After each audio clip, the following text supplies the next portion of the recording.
My name is Alexander Skancke. I'm 33 years old from Norway. I grew up there, now living in Berlin since already 7 years. And my first interaction with electronic music was, I think around 5, 6. I had like an older brother who was playing like this Mac Music CDs. And I remember there was like all this Euro house kind of vibes, like Hathaway and bands like this. Yeah, this I think was my first interaction with electronic music. And then my dad obviously played a big role in it. He was very into like Orbital, The Orb, Prodigy, Left Field, and these kind of UK bands. And he always played me this at an early age. And I remember once he came and picked me up. He had this CD from DJ Chesto. This was in the 2000s, so it was like Magic 6, and the cover, I remember so well on the cover, it was like, you can see the neck of DJ Chesto with his headphones over, and you see the crowd in the background. And I think this really changed me. I was like, wow, that looks amazing. What is this, you know? And he gave me that CD, I listened to it, and from then I was sold. So yeah, I'm sorry Dad, you could say. I remember when I was like, I think, at least in Norway, it was like when you're 14 years old, you get this, you have this Confirmation, part of like a Christian thing, party, family and friends coming, and you get some money from family. And I remember I wanted to buy either like a downhill bike, because I was very into outdoors and sports, or these 2 turntables and a mixer. And I was like, I remember my dad wanted me to buy this bike, or I decided I wanted to buy these turntables. I remember the story now. My dad said something, yeah, give him 2 months. He's gonna sell it again, he said to my mom. And I was like, yeah, and then I bought the turntables. I still have them in my living room. Exact same turntables, fully working. I was 14 then, and that was when I was kind of starting collecting records. And that is now 19 years ago. It's been a long run, you could say, yeah. Yes, but also no, because it was like maybe like a half a year after I bought these turntables, there was like this youth club in Trondheim, Norway, where I'm from, and there was like a little bit older friend of mine inviting me. I was maybe at this point 15 years old, and I was invited. I could play 30-minute gig with my turntables, and I was like so nervous. So it was like 8 o'clock in the evening, you know, it was like in the youth club. And I was so nervous, so I decided like an hour before my gig that I called them and said I had a migraine. So I never had that first gig that I was supposed to. So yeah, that was my first gig, yes and no. It's been a long journey since that. It's been 19 years already. Yeah, now I'm finally at the point where I'm like playing quite often, and I'm so thankful and grateful for everyone who has supported me over the years. I'm kind of proud also of myself of pushing through for all these years, and yeah, evolving from that kind of first gig experience when I called in with a migraine saying I couldn't go on. I now have a full confidence. I get excited, but I don't have any nerves. I feel pretty confident.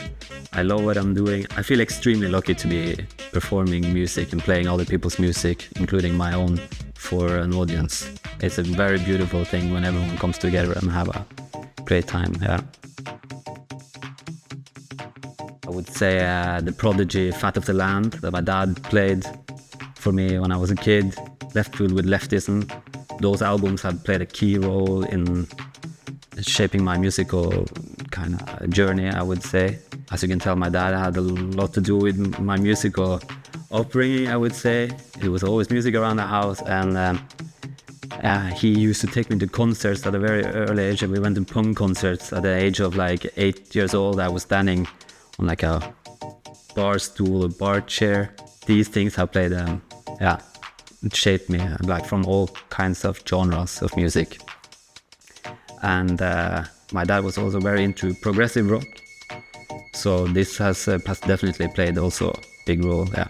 Pink Floyd and Genesis and bands like this, yeah. So when did I start producing? I think I started DJing in like 2005-6 it was. I started producing maybe in 2009. Yeah, I don't know. Producing, I was fooling around with beats, you know, trying. I think we first started with Fruity Loops for like a half a year, and then started with Ableton Live, one of the earlier versions. I don't remember which one it was. Had my kind of first release. It was like a digitally release only on the label from J Hayes, Conexiune. But the year after, I had my first vinyl release on the German label Neo Strictly.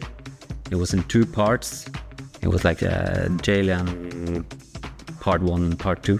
And these records became relatively, I would call it a hype or whatever, successful or whatnot. At least they sold pretty good and a lot of people play them. Yeah, that made me get a chance of like, kind of get a foot into the world and people kind of discover my music. And yeah, that's how the kind of producing parts started, 2008, 2009, I would say, yeah. How this release came about was that I had a friend in Norway called Terje Bakke, which also had some really nice releases back in the day. And he was in touch with this label, Neo Strictly. I think he was like co-managing it or helping in getting some artists or something. And then I remember it was like the day before I was going on a holiday. I sent the demos to this guy called Nicky Dostos, who runs the Neo Strictly.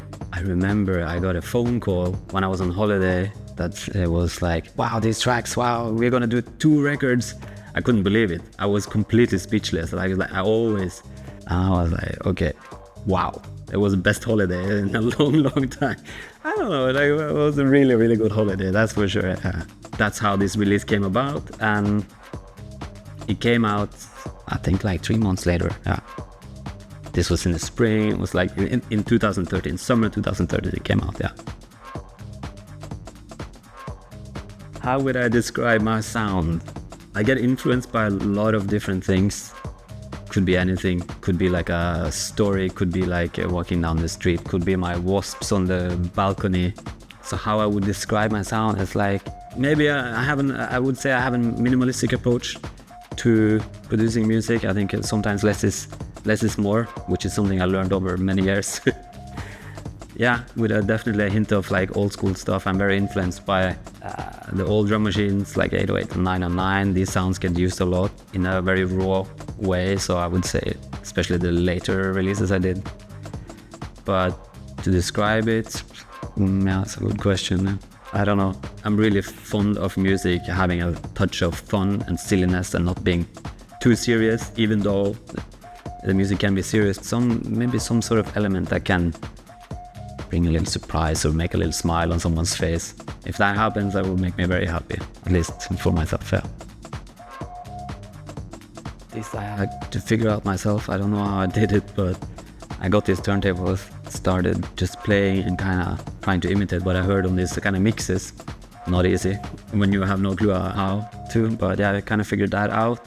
When it came to productions, I didn't really have, I wouldn't say I really had a mentor, but I had a lot of artists or other kind of producers that I have been inspired by, and trying to kind of, I would say kind of in a way, when I was much younger, trying to copy the sound. By doing that, you learn.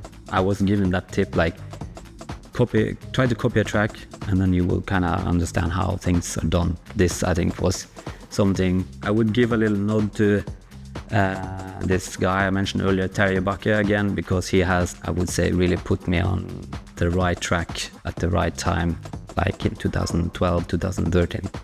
I would say he took the ship and this way. That's for sure, yeah.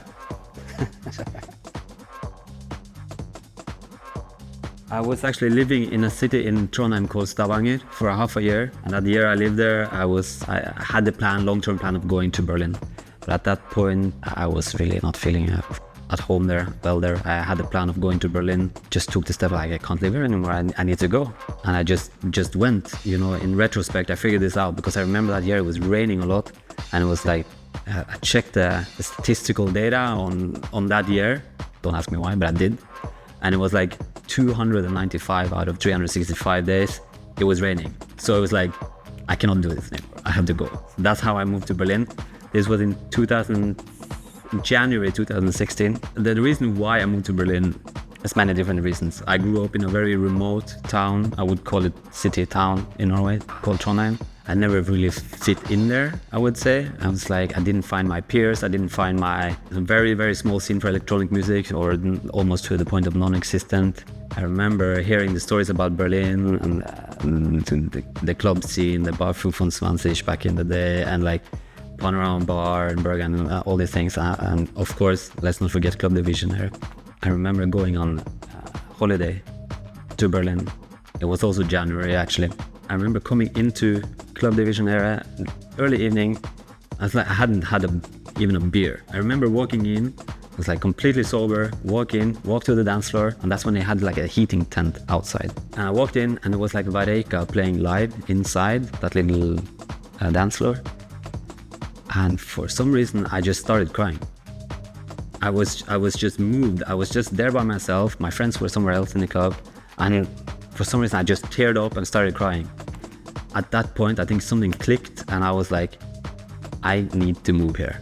This is what I've been looking for. This is gonna be my home one day. And then with some time, I made a plan and came here. And I think that moment in CDB, Club Division era, changed like everything. I was like,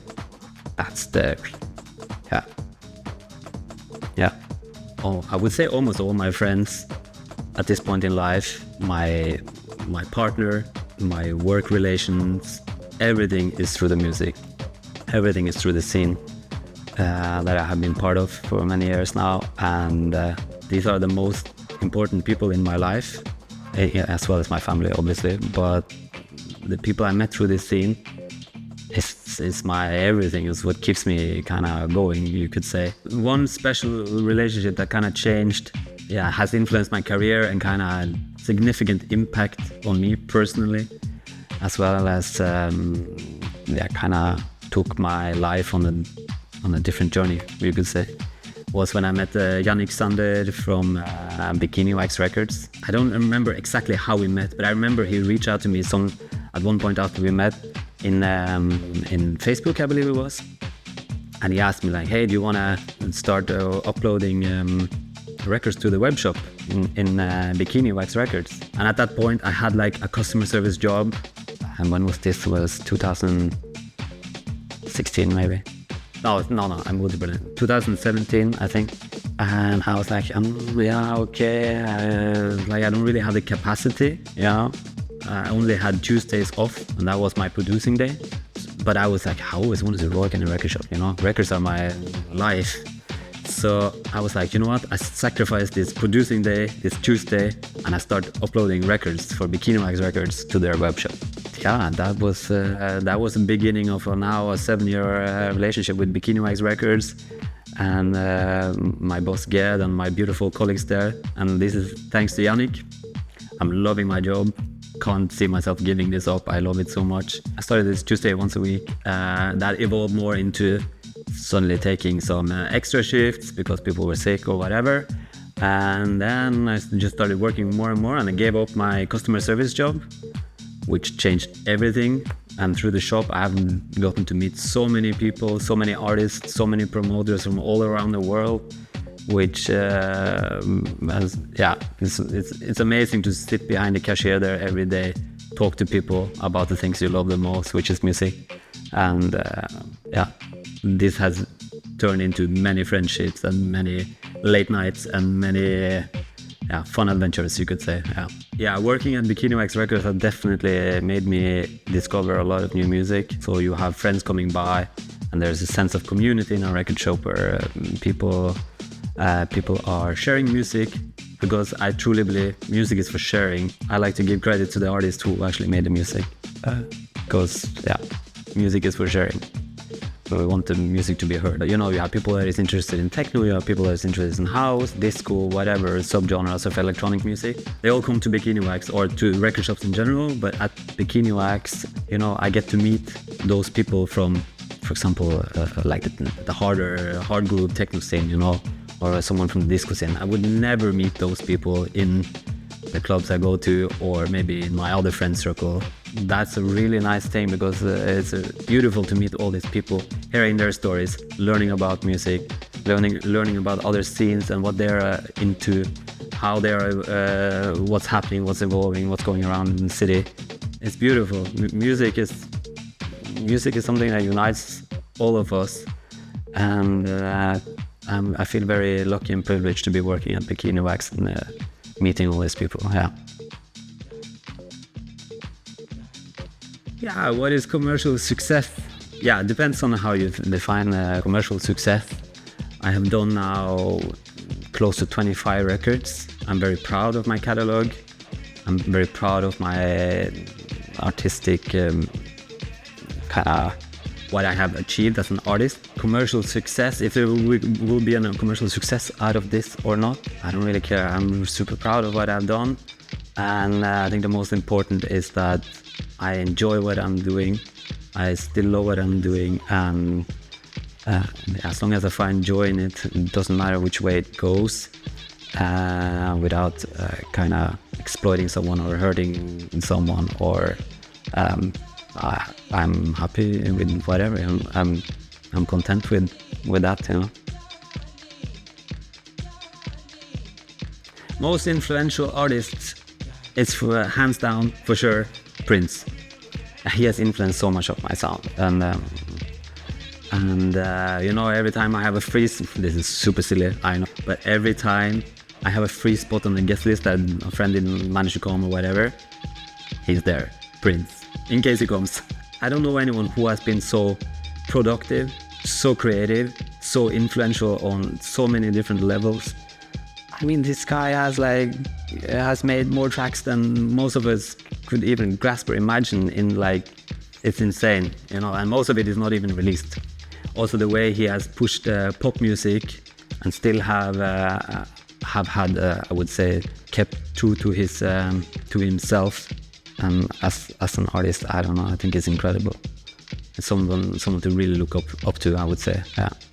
Yeah. Also, something else that's been very influential on me is, of course, I would say the US house, US techno from Detroit, Chicago, New York.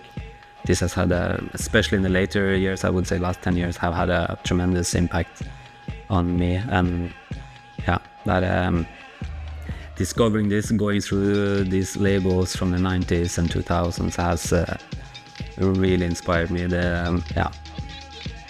had a huge influence on my sound, so thank you for the music. An advice I would definitely give is, I think there's a big misconception that you think that you need all this gear. It's fun, I enjoy it, I love it, but it's not needed to create good music. You can create the best music on a laptop. Just look at Fortet, he makes incredible music all on a laptop. Yeah, I hear these stories over and over. Also, people writing out to me, it's like, yeah, I would like to buy this, I would like to buy that, and my music doesn't sound good, I want to this, but you don't need this to make good music. I think you just need to, you need time, you need a lot of time, you need motivation, you need to enjoy. That's, I think, is a key point. If you're not enjoying making music, or if you don't feel it, that you're having fun, then that's already like a sign that maybe you're either doing something wrong, or don't care so much about what people think, because it doesn't matter. What matters is that you are enjoying what you're doing, that you are having fun, that if you, for example, make a track, that what matters is that you like it, and believe in yourself, and I mean it, truly believe in yourself. If you like it, you like it. If your friend doesn't like it, doesn't matter, have fun, enjoy, and be brave, try out new ideas, do the opposite of what you think is right, touch everything, break all the rules. There are no rules. So yeah, that's something I would definitely give as an advice, because nothing matters. What matters is that you are enjoying and you are having fun. I think that's a quite big question, and I don't feel like I don't have the full history of answering this. But definitely a key part of it is when the wall came down, and people know the history of that. The vacant spots a lot in the East Berlin made it accessible for people to throw parties at illegal places, come together and reunite. And it was also the same time, it was the right timing, 89, 90, had the Dutch scene going on, you had the UK bleepy techno, you had all this house and techno coming in from the US. It was just the right time for a big explosion in terms of cultural explosion, time to kind of reunite and celebrate. And I'm no expert in this, I just want to say that's how I understood it. And I have read about, and moving into the more minimal scene, which maybe I would started let's say 2000, around this time. I think it's just a natural evolvement of you in the 90s you had a lot of fast-paced music, you had a lot of trance, techno, harder stuff. And I think it was a natural evolvement of the scene, the new generation coming in, wanting something different to the generation before. Which is always the case, We are now at that time again when things are really fast. I'm just crossing my fingers that the next thing is gonna be the minimal, because I love it. And I think that's why Berlin became so important and so influential. Are thanks to the people here who built the scene. The people before us have fought some heavy fights for freedom and kept the integrity of the scene and the city, and done a tremendous job keeping this city, call it a free space for artists, or very open-minded and tolerant place. Let's hope it stays like that. I think I have a lot to thank the Romanian scene for, especially for my own career. Yeah, so in 2013, when I released these 2 records, they were the ones who picked these records up. One of my first gigs abroad was to Romania. I've been to Romania 20 times plus to play, I believe. I went to Sunwaves in 2014. That kind of changed a lot for me, eye-opening experience, especially for minimal music and Romanian minimal music. The Romanian scene, what I know about it is that I've been to many cities, different parts of Romania. Yeah, I would say most of the times it's been wonderful. Yeah, I had one crazy experience where we had to drive how far was it? And I remember I was at the hotel getting picked up, and there's no pickup. So what do? I start to call around, no one comes. And it's 2 hours into the flight, and it's I don't know how long it was, 1,500 kilometers away or something. It was really far away. Then it comes a car, and who is it? Yeah, it's the bartender from the night before that was drinking shots in the bar, picking me up in the morning to go to the airport. And we were driving 200 plus kilometers to catch this flight. I remember reaching the airport, and the janitor was cleaning the floor in front of the security. I was like, hey, I need to go, because I had to go to my day job. They opened again the security. It was a small airport. This was in Târgu Mureș or Cluj-Napoca or something. You're from Târgu Mureș? Yeah, so I was they let me in. They started off this airport security again. Luckily the flight was a little bit delayed. Thank you, Wizz Air. And then I got on the flight. It's, horrifying experience. But thank you to that bartender who came and drove me. Thank you so much. I got back to work on Monday morning. I was releasing these 2 records. The label boss of Neo Strictly, the label, had sent off some promos to the RPR, and they played it at Sunwaves. And there was some videos, everyone knows how it goes. And after that, boom, I was suddenly, people were inviting me to come to play in Romania. People invited me to come other places like Ukraine. I had my first gigs abroad and started getting bookings. Thanks to this Romanian scene and RPR, I would say, of course, the label, I got out there. Yeah, forever grateful for that. What I'm focusing on, I'm obviously focusing on my own label, my label Quirk. We are now on the 12th release, just released this week. And I'm focusing on releasing my good friends there, releasing my own music there. Another tip I would like to give, start your own label. It's super easy. If you just have a plan, like a vision, start your own label, because then you're artistically free to release what you like. And this is important, I think. This has kind of completely freed me from need to produce music in a certain way to kind of fit into that label. That's like, what's the point? You know, you make music for yourself. So back to my own label, Quirk. This is what takes up most of my time. I'm also doing a few remixes. Another project that excites me is, I've been also producing quite a bit of music with Skancke. This has been very fun, I would say. I think we made like 15 plus tracks now, and Skancke is a great guy. I love having him in the studio, and all I can say, it's fun, and we're working on some new music now. Yeah, this is a project that really excites me. I also would like to, me and Henrico, we have also done a few records together on Quirk, one of my best friends. And we are also working on a new record together. Thoughts for the future.